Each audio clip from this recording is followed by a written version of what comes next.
Sunday, January 7th. Now, when the snows came in heavy in the little village of Hillburn, and the whole place got covered in a dusty white powdery blanket, and the whole world was muffled, it was exciting in a mysterious kind of way because of how silent everything became. It would come in during the night, and the throughway would slow down to one lane north, one lane south, and the volunteer fire department would set up army cots in the old fire department building. Army cots and blankets, and they'd make a big pot of coffee in case they had to go out on the throughway and rescue people who got stranded.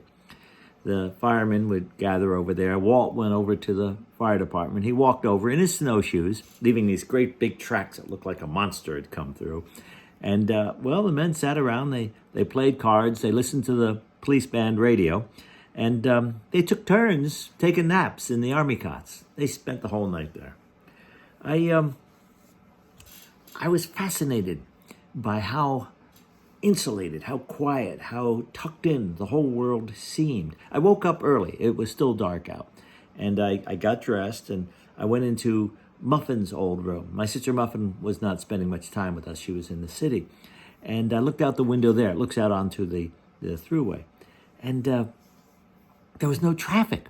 There was a little radio in there I could turn on, and I heard a man's voice on the radio say the throughway was closed. Wow.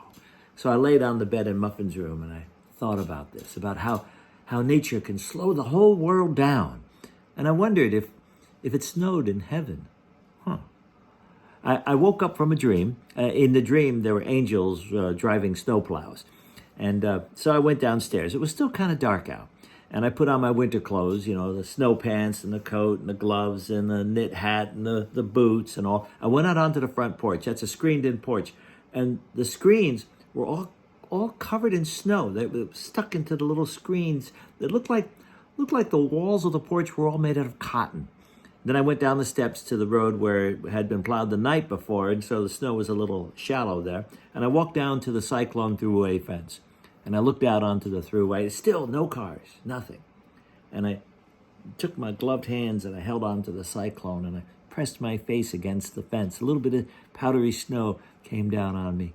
And I thought, I will remember this always. And I have. Well, see you again tomorrow.